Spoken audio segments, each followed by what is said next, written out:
Up until December 1941, the efforts of Abwehr in America were bungling and inefficient, and most operations survived only because the FBI seemed equally inept.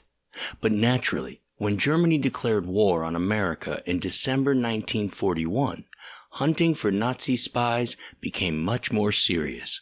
And this did not bode well when Abwehr was given a mission in 1942 to infiltrate agents into America to begin a campaign of sabotage. Perhaps nothing illustrates the sheer naivete of German intelligence operations better than the code name given to the operation that would attempt to infiltrate saboteurs into the United States. It is a basic precept of clandestine operations that an operational code name should not give any clue as to the nature of the operation, and to ensure this, British and American intelligence agencies use the random assignation of operational code names. This led to some rather odd operational names, but it ensured that nothing would be deduced if the enemy became aware of the name. However, the same concept did not seem to occur to the Germans responsible for naming secret operations. For example, in 1937, British agents became aware of a secret German project named Freya. Freya was a Norse goddess who, among other abilities, was able to see vast distances, even in the fog and rain. It did not require a great deal of mental effort to guess correctly that this was a project to develop an early warning radar.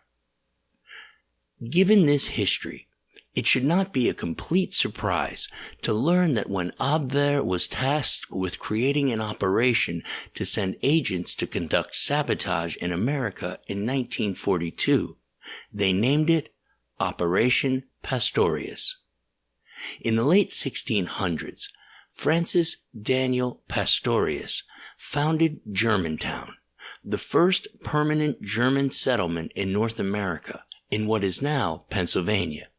Pastorius was, and is, well known both in America and Germany, and choosing this name for the operation would have made the intended target clear to everyone. When Hitler demanded action against American industry in the spring of 1942, the arrests and trials of 1941 meant that Abwehr had few agents left in place in America.